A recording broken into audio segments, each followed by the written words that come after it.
Hello, I'm Camelia and this is KiniNews. Muhyiddin has taken a swipe at Anwar.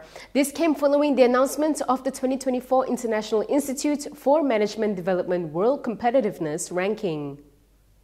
Perikatan Nasional chairperson Muhyiddin Yassin has taken a swipe at Prime Minister Anwar Ibrahim. This came after Malaysia fell 7 spots in the 2024 International Institute for Management Development World Competitiveness Ranking. In a post on Facebook, Muhyiddin said Malaysia's poor performance is a great blow and should serve as a clarion call for Anwar to quit being a master spinner. He said the data presented in IMD's report clearly shows that Malaysia is not on the right economic track. He added that for the first time in history, Malaysia ranks lower than Indonesia and Thailand in the global competitiveness ranking. Muhyiddin said this is a bitter pill to swallow because Malaysia had previously been called the ASEAN Tiger with its strong and competitive economic position. He stressed that it is high time Anwar realizes the true reality that Malaysia's economy has not improved under his leadership. Muhyiddin said his advice to Anwar is to stop using rhetoric and to manage the country's economic wisely. He added that the people want to see the nation return to being an economic powerhouse in the region. Muhyiddin wasn't the only one who had questions for the government on the issue. Muda has also called for the government to break their silence over it. Muda has questioned the government's silence on the country's 7 spots fall in the 2024 International Institute for Management Development World Competitiveness Ranking. In a statement, the youth-based party urged Prime Minister Anwar Ibrahim or his cabinet members to answer 3 pertinent questions regarding the matter. Muda questioned if the Prime Minister and his cabinet ministers view this as a petty issue.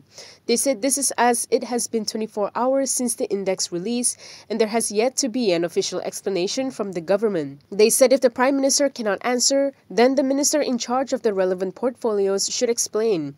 They also asked if the unity government leaders is more focused on immature politics such as campaigning for a by-election or looking after the interests of the 6 Bersatu Turncoat MPs rather than focusing on matters concerning the country.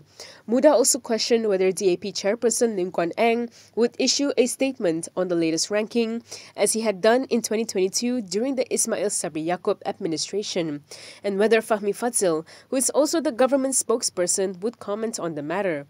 Muda pointed out that Malaysia experienced a decline in almost all factors assessed, including economic performance, government efficiency, and business efficiency.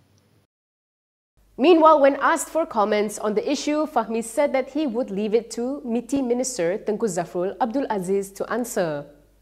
Government spokesperson Fahmi Fadzil said Investment, Trade and Industry Minister Tengku Zafrul Abdul Aziz would explain the country's 7 spots fall in the 2024 International Institute for Management Development World Competitiveness Ranking. He said this when asked about the matter today. Yang ini saya rasa akan dijawab oleh Menteri MITI. Beliau ada maklumkan, beliau akan jawab perkara ini. Dia berikan sedikit masa untuk pasukan MITI mengkaji apa yang dimaksudkan, apa yang berlaku, kerana realitinya tahun ini kita menyaksikan jumlah pelaburan yang sangat tinggi, terutama dalam sektor semiconductor, sektor data center dan juga dalam bidang AI. Jadi perlu kita serahkan kepada pihak MITI untuk menjawab dengan lebih sempurna. Earlier, Bernama reported Zafrul as saying that his ministry has received the report and will provide a detailed explanation after reviewing the matter to understand the various issues related to global trade. Zafrul said he would discuss it with the team as well as all relevant parties and will provide a detailed explanation on the matter. The first episode of Kinitv's new Lapang Dada talk show is out now. The episode looks at one of the major long-running issues affecting the country, which is statelessness in Malaysia. Panelists shared their opinion on several matters related to the issue, such as how to resolve this problem and if any resolution to the matter involves amendments to the laws. Visit kinitv.com to see the full video. If you like stories like this, do consider donating to KiniTv. Scan the QR code on the screen to donate. Next, we have Dr. Mahathir commenting on the MAHB deal. Mahathir has questioned why the government was insistent on selling shares in MAHB when it was making profit. Former Prime Minister Dr. Mahathir Mohamad has questioned the government's insistence on selling Malaysia Airports Holdings Berhad to a US-based company which deals with the Israeli regime. In a post on Facebook, Mahathir said he had initially thought it was because MAHB was in the red. However, he discovered that was far from the case. Mahathir said he found out MAHB reaped 543 million ringgits in profits last year, and not many companies make profits like this. With this, he questioned why they wanted to sell 30% of the shares to an American company supporting Israel. Mahathir said he didn't get it and questioned if there is something brewing behind the scenes. On May 15th, Perikatan Nasional Berhad announced that it was leading a consortium, Gateway Development Alliance, in a pre-conditional voluntary offer to acquire all the shares in MAHB, not yet owned by the consortium, at an offer price of 11 ringgit per share. The consortium's shareholders also comprise a joint venture between the Abu Dhabi Investment Authority and Global Infrastructure Partners through GIP Aurea Private Limited. Controversy had erupted when it was found that BlackRock, a company deemed to have close ties with Israel, is in the midst of acquiring GIP. Khazanah had defended the proposed deal with its managing director Amirul Faisal Wanzaheh, saying that the BlackRock takeover of GIP has yet to be finalized. An UMNO leader has called on his party to not take appeals to rejoin the party as an unimportant matter. He said it is crucial for UMNO to consider such appeals. UMNO Supreme Council member Lokman Nur Adam said UMNO is open to accepting members of leaders who have remained loyal to the party despite being suspended. He said the party should consider appeals from loyal leaders like former Supreme Council member Tajuddin Abdul Rahman. Lokman told Malaysia Kini that they are always open to considering appeals from any individual who wants to remain loyal to the party. He said they shouldn't shoot it down as an unimportant matter, and it is important, especially for someone like Tajuddin, who has previously said that he would die with UMNO. Without mentioning names, he added that UMNO, however, would not accept former leaders who continue to curse the party after leaving it.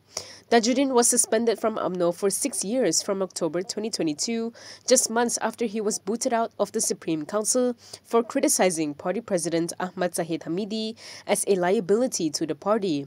He has appealed to rejoin UMNO 4 times since, to no avail. The former Pasir Salak MP has even reportedly apologized to Zahid over the criticism. The opposition has been told to be open-minded and be politically mature in accepting anti-graft efforts by Anwar and the MACC. Sabah UMNO leader Saleh Said Keruak said opposition representatives may dislike Anwar Ibrahim, but they should not dismiss efforts made by the Premier to save the country from corruption.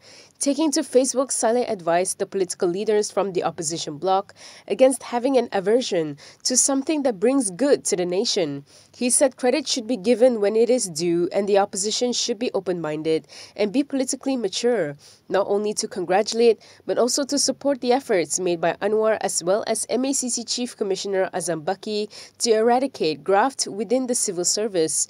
He said political leaders among the opposition should take heart that national interest is above their political agenda and self-interest. He asked if they are not interested in the public and national interest, that they pretend not to notice MACC bursting corruption among the civil service. He also questioned if the opposition desired the power to rule so much that they showed a lack of interest in the government's efforts to combat corruption. Saleh said the opposition turned their cheek the other way when they were in power and ignored the cancer of corruption in the civil service. He added that they only talk about matters of national interests when campaigning during the general election. That is all from me today. For more stories, you can go to Kinitv.com. You can also follow us on Instagram, Twitter, YouTube, and Facebook for the latest news updates. If you would like access to news like this and more, subscribe now to Malaysia Kini and support independent media. I'm Camelia. Thanks for watching.